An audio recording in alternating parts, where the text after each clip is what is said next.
Bronny James stays in the NBA draft. Well, of course he does. Rich Paul, LeBron, and Bronny himself has had assurances that he will be drafted, as I said on this show last week. He will not sign a two-way deal, and he will stay in this year's draft. Listen, if this kid was an NFL running back, his book or the book out on him would say slow, can't catch, fumbles often. That is what the GMs and scouts in the NBA are saying of his NBA sheet or book. They literally have come out and said he can't shoot, he's slow, and he can't guard anyone bigger than him. That's equivalent to an NFL running back saying he fumbles a lot, he can't catch, and he has no fucking jump cut in the hole. Like, what is the difference? Remember, I want you to make this make sense, Smitty. He is a fucking shooting guard. Wake up! A shooting guard who can't shoot. Nepotism is real. Who's saying he can't shoot? Because of what I saw him at his camp or at this combine. I saw him knocking them down. Yeah, on air, it took 16 seconds to get a shot off. But he made damn near all of them. Everybody not in the games. Not in the games. Is he going to be on air and ring around the rosy playing 21 in the NBA or something I'm missing? What am I missing? You're paying off potential, JB. It's potential. Don't you have to get off a shot? See, that's that potential bullshit. No, it's called nepotism. So LeBron James is LeBron James. I'm LeBron James. And he is clearly, there's a clear deal here. Now, listen, we talk about nepotism all the time. I'm not a fan of it. You are. I want to be clear here on this nepotism debate we're about to have because I want to be clear on what this whole thing entails. Everybody wants to talk about exactly Cisco. Cisco, 5'4" Mexican, can make shots too, wide open on ring around the rosy. No, he can't, Cisco. Respectfully, you're not doing that. No, you're not. Cisco can shoot. No, he's not. Cisco can shoot. All right, let's see it. Next time with Cisco, we're gonna line up. We're gonna have your 5'4" ass running around the same way. Fucking, and you're gonna shoot 30 shots. We're gonna see how many you make of them. I hate, we gotta stop saying it. I love you, Cisco, but stop it. Your ass and make 4 of the fucking shots. Go ahead. Can he get drafted? Same thing. So look, let me break that. Cisco probably would have averaged 3 points at SC too. So look, let me ask you. So look, somebody in the chat said you're comparing a shot on air. This is the shots that Bronny James was. I want to make sure. I want to be clear on the speed and everything.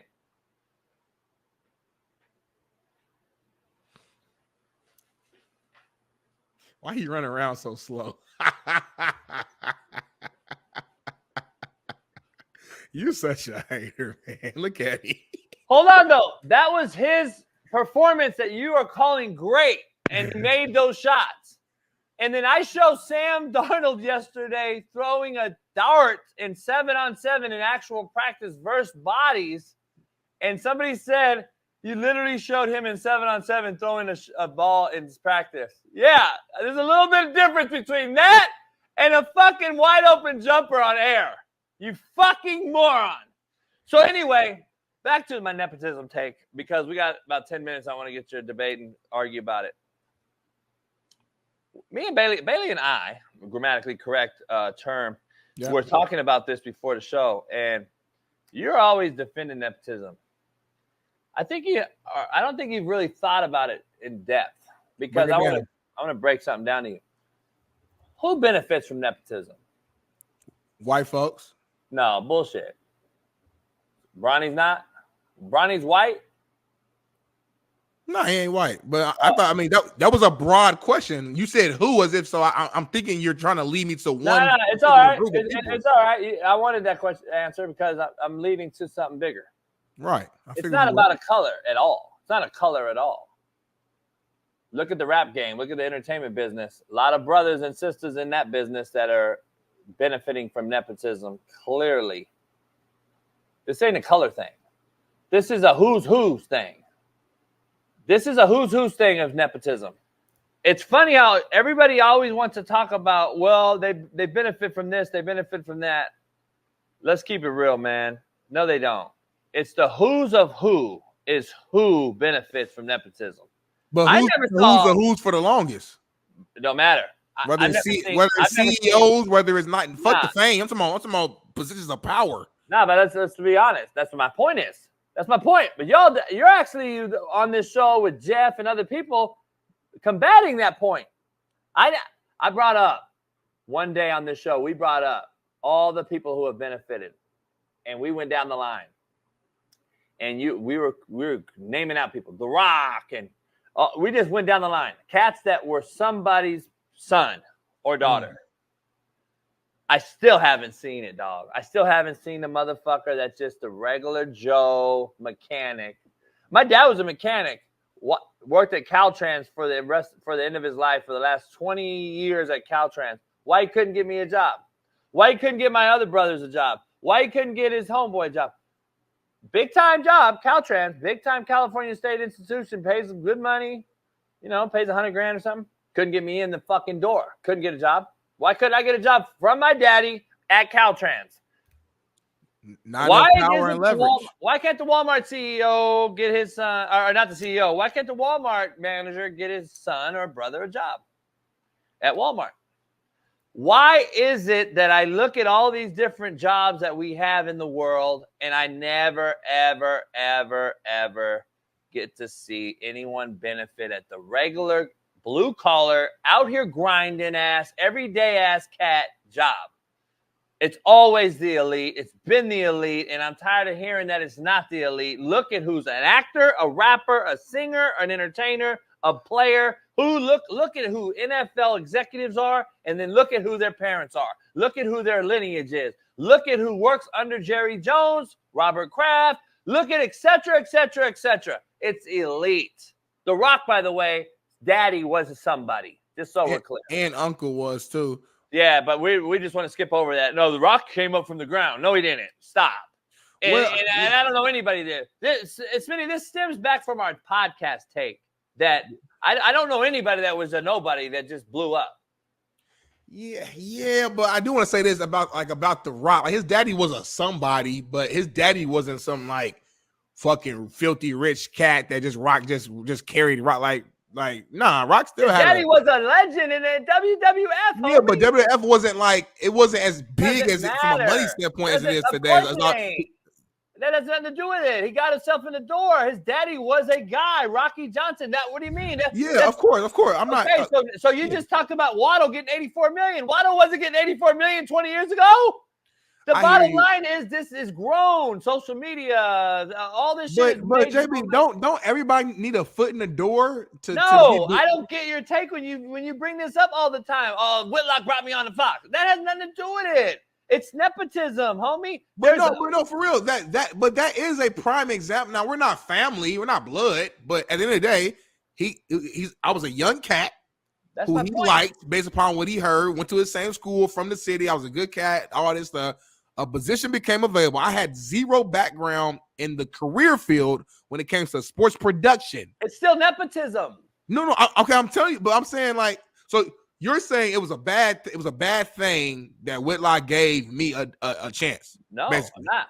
What I'm saying is, what are we saying then? Like, that's my whole point. My whole point is that I don't have a problem with it as long as the person who's getting an opportunity takes full advantage. Because it's one thing for getting your foot in the door. It's another thing of how do you take the opportunity and run with it? Because some cats get opportunity. Yeah, but you got to get the opportunity, Smitty. There's guys getting passed over that grind their entire career to get passed over by somebody they knew.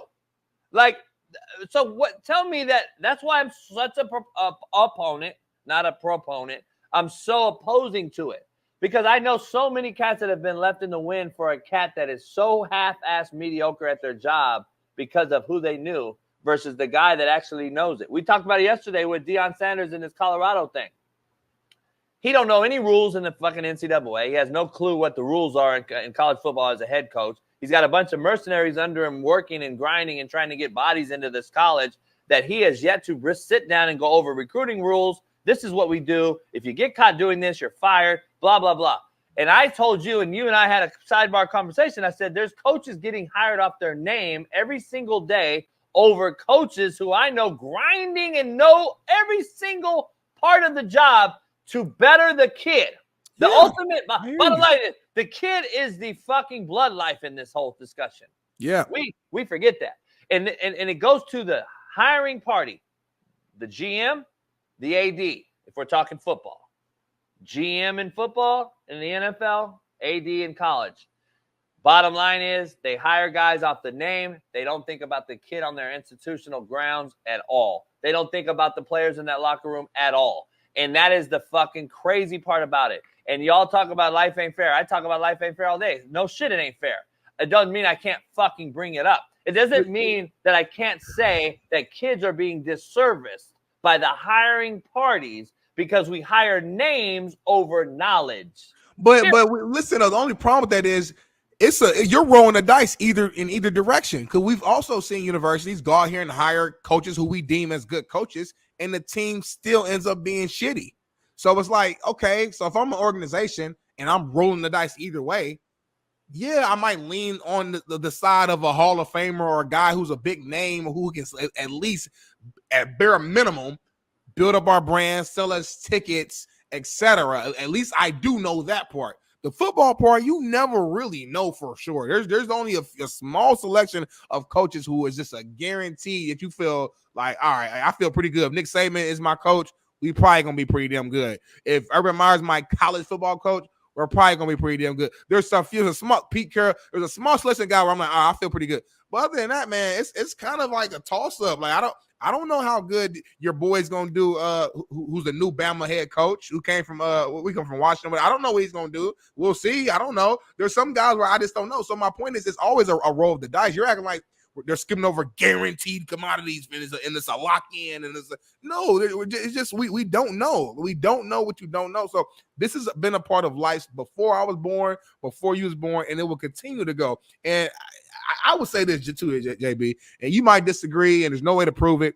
But if you had a son right now, if you had a son that was like my age, who was fucking passionate about coaching, and you were still a head coach at a JUCO or wherever the case may be, you gonna I know what you're gonna say verbally, but I don't know, man. It's hard for me to believe that you would not let your son skip a few steps to fucking get to a certain point if you had that power. It's hard for me knowing who you are and how you look out for your people and your friends and how you go all. If I tell JB I'm coming over to his house tonight, he gonna fucking make sure it's clean. He gonna cook. He gonna do like that's how a person you are just from just your natural ability. If you had a son who was into coaching and passionate and loved it because he watched his dad do it, you know good and damn well you put him on, JB. Stop it. And I don't do not lie on here. That's where you're wrong, dog.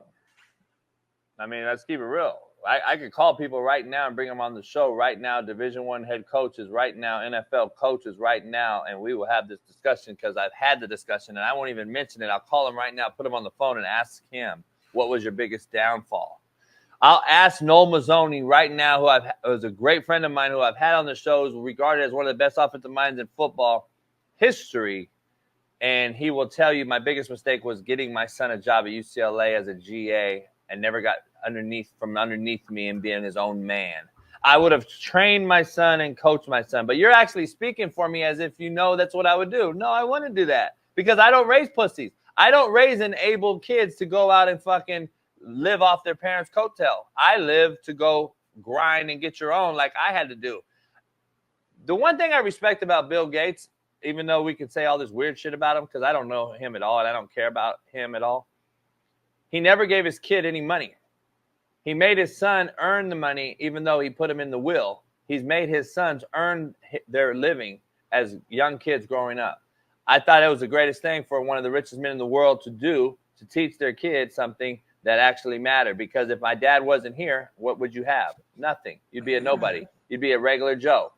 I thought it was real that he did that. My dad did the same shit to me, and we didn't have shit. I still had to go earn it. I would tell my son would, if he wanted to coach football, I'd coach. Yeah, I'd coach. He'd help you out. I'd try to teach you what the game is. But fuck, dog, you act like I'm just gonna coddle him. Hell no. I didn't say that. You wouldn't use your connections to help him out. Like, I'm not saying coach under you. I'm saying you're coaching at school A. Your son is grinding and he's trying to get an opportunity to go coach at school C. You know the AD at school C, or you know the coach at school C. I believe you would make a phone call, not no like you better hire my son. No, but you would throw out like, hey, just like hey, my son is doing it. Woo woo. My son is apply whatever case may be. You would. I believe. Obviously, I can't. There's no way to know because you don't have a son. I believe you would extend that olive branch. You would do that. You've done it for people before. You helped out so many people. That's my point. I do that for regular folks. Ask Alan in the chat. I just gave him another recommendation, like my fourth one for him. That's what I'm talking about. That's normal shit. That's what you do. That is normal shit. It's not no special privilege. It's normal fucking shit. I give a recommendation to someone I know. Latrell Flowers in the chat. TJ, coach for me as a GA. I would give guys recommendations all day long.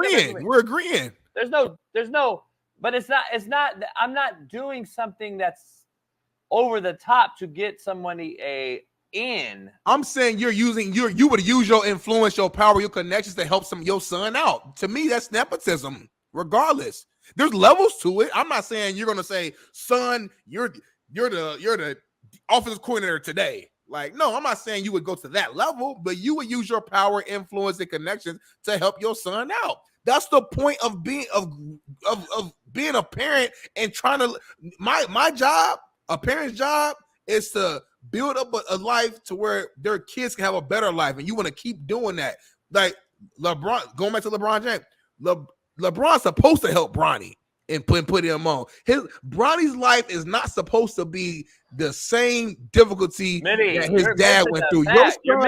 Your son shouldn't be raised in Compton and be homeless in the car and all. That don't make sense. You're missing the whole thing. Allen had to earn my letter of recommendation, homie.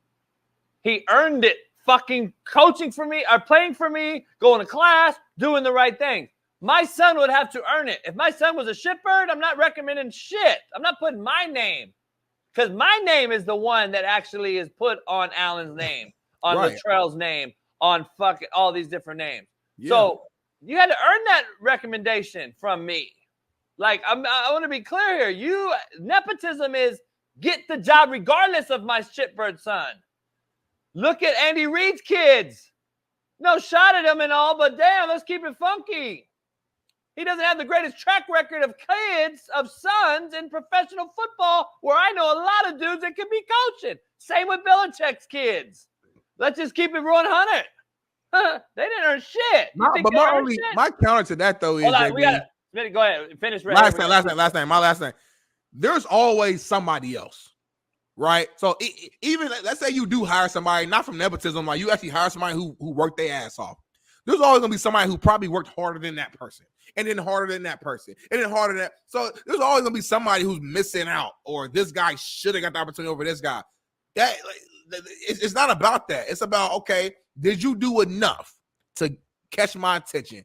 Did your resume have enough? Did you network enough? Did you showcase the best your best traits enough to the right person and build enough of a relationship to where it will garner me to give you this opportunity? Like, that's life. It's not always about the hardest worker always gets first place. I'm actually learning that that's not the hardest worker typically don't get the opportunity. Contrary to belief, in the real world, I take knowledge and experience over privilege every day. That's just me. If I'm hiring, I love it, and that'd be my own son. If you were better than my son, I'm hiring you. That's just what it is.